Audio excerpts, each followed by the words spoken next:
Diddy's legal team is on it. I told you, I never saw the government really having a trouble with the case. Not at the federal level. They're having trouble with this case. You got Mark Garagos's daughter on the legal team, right? You got one of the top lawyers, I forget his name, right? That's the one in chief. I think the government has 6 lawyers at their table. It's so many, Diddy has so many lawyers, they can't all fit at the table. And they are top notch. They are hitting every single point.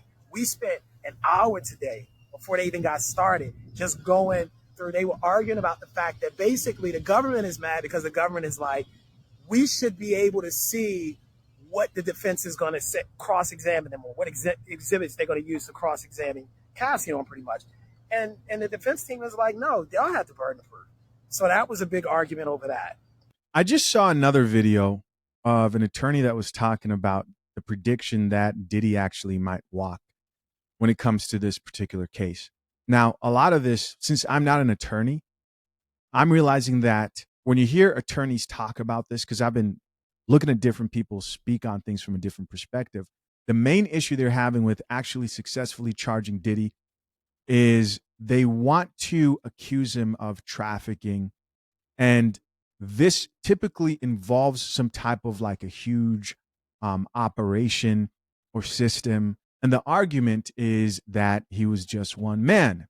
Now, the rebuttal to that is, hey, he was able to use his businesses and his influence as a means to help his own goals and operations of the freak offs and the many women who participated in that. Let's read a few comments here in response to this guy's video, see what the people have to say. The top comment here says, they may not be a better lawyer than Brian Steele.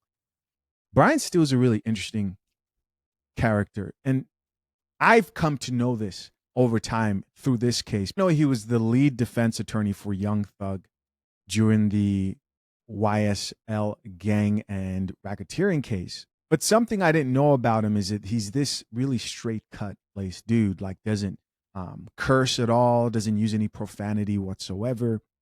And I'm assuming that probably works well. You know, as a defense attorney, you don't want anybody or a juror to think that you are someone who is more inclined to probably represent or support someone who may be a criminal. Hence his really polished brand as an attorney.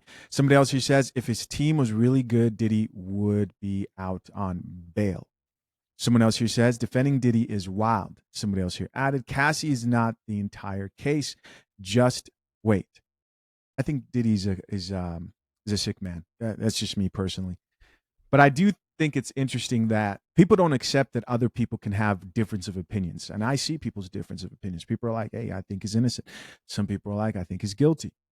I do think that they look at attorneys differently, when the truth is, in every case, there's always been people who have stood on different sides of whether they believe the person is guilty or not. Here's another person that added, the only and true judge is God. Another person who says they overcharged him. Another person who says Cassie is not a victim. She signed up for this life for money and then couldn't handle it.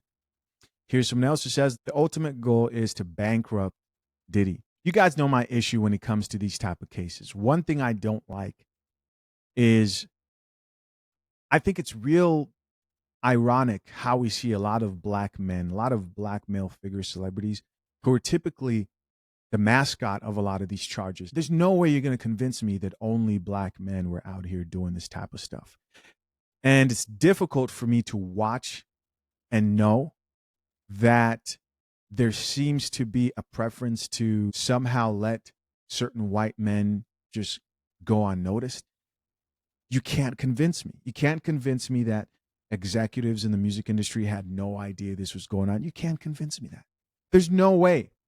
The way that these things were orchestrated, the amount of people that knew and would set up these freak offs, and the amount of people that participated in young people getting involved in these parties, you can't convince me that only one person was involved in this whole thing. Diddy is facing life in prison if convicted, so let's break down what he's actually charged with. There are 5 counts total in the indictment: racketeering conspiracy, RICO, 2 counts of sex trafficking, and 2 counts of transportation to engage in prostitution. Okay, let's start with RICO. It was a law that was passed in 1970 so that the government could take down the mob. Instead of charging individual people with individual crimes, they were able to go after the entire criminal operation, the enterprise. Now, while it was designed for the mafia, today it is more broadly used, from political corruption to corporate fraud to more increasingly cases involving hip-hop artists and rap groups. So think Young Thug YSL case. And there has been a lot of criticism with the way the government is using this law to go after hip-hop artists. And in the Diddy case, what's raising eyebrows is that he's the only person charged.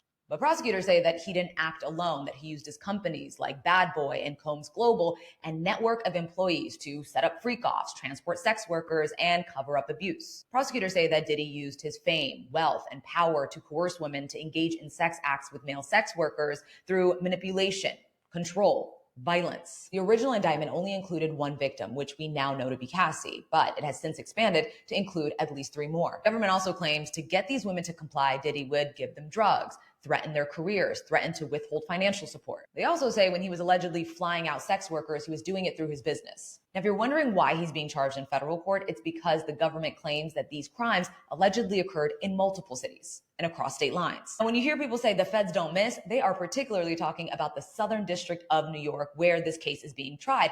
And that is because that district has a 95% conviction rate, because notoriously the feds don't bring charges until they feel like they have a solid case. This is what I think about.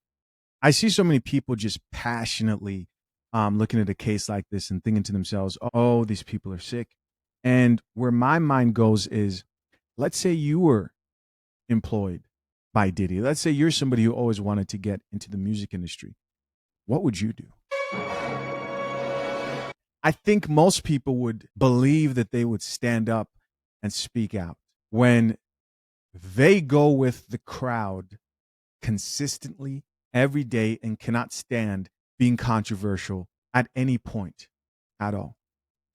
I think the type of people who probably wouldn't be there weren't there. They probably peeped what was going on and disturbed their souls. But I think there's a lot of selective outrage. I think things could go a lot deeper. Who was involved? Who really knew what was going on? Who turned a blind eye every time they saw the beatings? So many people believe that they're a lot more loyal than they actually are. Listen, guys, of course, I'm curious to know, what do you think? Leave your comments down below. As always, to my currently engaged or soon to be married men, or maybe you're a man that's proposing soon. If you need a prenup but don't know where to start, head over to fathershaverights.com and access our guide that shows you how before you hire your attorney. Appreciate you. Till next time, I'm out. Peace.